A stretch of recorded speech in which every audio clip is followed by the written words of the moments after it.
샬롬 2월 28일 화요일입니다. 사순절 주간 예수 그리스도의 고난을 묵상하며 하나님의 은혜와 사랑을 새롭게 경험하시길 소망합니다. 이 시간 시편 말씀을 읽고 묵상하며 하나님 앞에서 침묵으로 기도드리겠습니다. 시편 33편 1절에서 2절. 너희 의인들아 여호와를 즐거워하라. 찬송은 정직한 자들이 마땅히 할 바로다. 수금으로 여호와께 감사하고 열줄 비파로 찬송할지어다.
오늘 하나님이 우리에게 주신 말씀은 마태복음 2장 21절에서 23절입니다.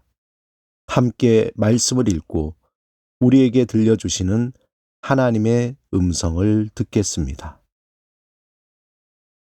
요셉이 일어나 아기와 그의 어머니를 데리고 이스라엘 땅으로 들어가니라. 그러나 아켈라오가 그의 아버지 헤롯을 이어 유대의 임금됨을 듣고 거기로 가기를 무서워하더니 꿈의 지시하심을 받아 갈릴리 지방으로 떠나가 나사렛이란 동네에 가서 사니 이는 선지자로 하신 말씀에 나사렛 사람이라 칭하리라 하심을 이루려 함이로라.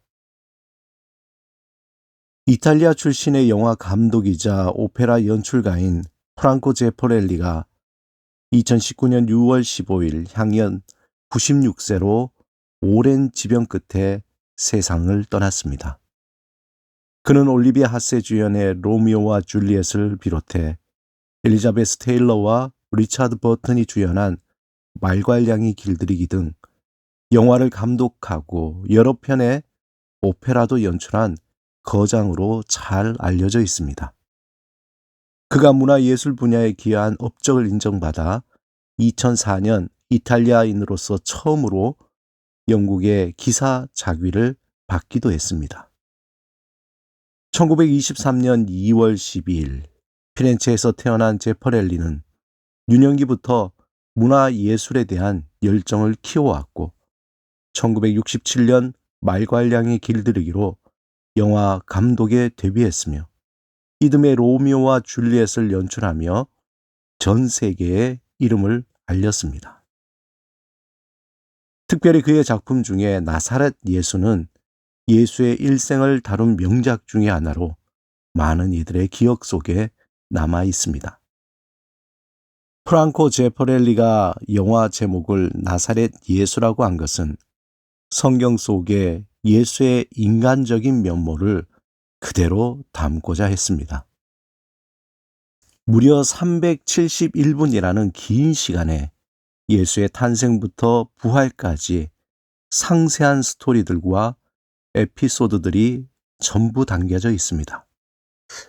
이 영화는 영화적 실험과 시도보다는 성경 속의 예수와 인물들을 영상화하는 데 공을 들여 그들의 인간적인 면모를 볼 수 있습니다. 특히 방대한 인물들이 등장한 탓에 그들에 관한 이야기가 훨씬 더 많은 느낌을 줍니다. 물론 예수에 대한 신적인 모습도 있지만 인간적인 측면을 강조한 영화입니다.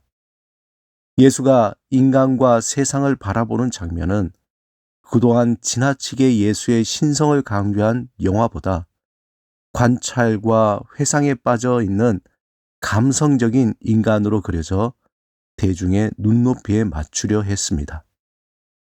예수의 이야기를 하는데 지나치게 과장하지도 않고 잔잔한 분위기로 연출된 영화입니다. 예수는 당대의 이스라엘에서 매우 흔한 이름이었습니다. 기독교인들에게 주 예수는 흔히 나사렛 예수로 불리고, 오늘날에도 유대인들은 기독교인들을 히브리어로 나사렛 사람이란 뜻의 노츠리라고 부릅니다. 나사렛은 사방이 야산으로 둘러싸인 해발 375m의 높은 분지에 있습니다. 나사렛이라는 곳이 어떤 곳입니까? 예수님께서 베드로와 안드레의 등을 제자로 부르실 때에 제자로 부름받은 빌립이 친구인 나다나엘에게 찾아가서 감격해서 말했습니다. 모세가 율법에 기록한 선지자를 만났는데 나사렛 예수라는 사람이다. 그러자 나다나엘은 빈정대는 말투로 말했습니다.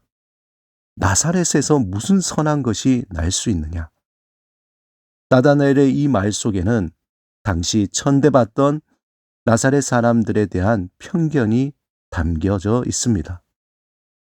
베들레헴이나 예루살렘이라면 모를까, 나사렛 같은 천한 곳에서 무슨 인물이 나오겠느냐는 빈정거림입니다. 당시 천대받던 동네에 이 세상을 구원하실 메시아가 자란 곳입니다. 오늘 본문 23절에 나사렛이란 동네에 가서 사니 이는 선지자로 하신 말씀에 나사렛 사람이라 칭하리라 하심을 이루려 함이로라. 이 말씀처럼 나사렛은 사람들에게 천대받았지만 하나님에게는 선택받은 거룩한 곳입니다. 나사렛이란 천대받던 동네가 당시 흔하고 흔한 이름인 예수와 만나서 이 세상에서 가장 아름답고 고귀한 이름 나사렛 예수가 된 것입니다. 사랑하는 여러분, 하나님은 영원히 죽을 수밖에 없는 죄 많은 우리를 선택하셔서 거룩한 백성이요 왕 같은 제사장이며 하나님의 자녀로 변화시켜 주셨습니다. 하나님의 무조건적인 선택으로 새로운 피조물이 된 것입니다. 그 하나님의 은혜를 사순절을 보내며 깊이 묵상하시기 바랍니다. 그 은혜가 얼마나 큰지, 그 은혜가 얼마나 고귀한지 새롭게 깨닫는 사순절이 되시길 주님의 이름으로 축원합니다. 함께 기도드리겠습니다. 주님, 우리를 주의 은혜로 부르시고 자녀 삼으시며 구원해 주시니 감사와 찬양을 드립니다. 주의 그 은혜와 사랑을 더 깊이 알게 하소서.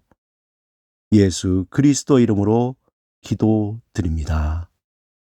아멘.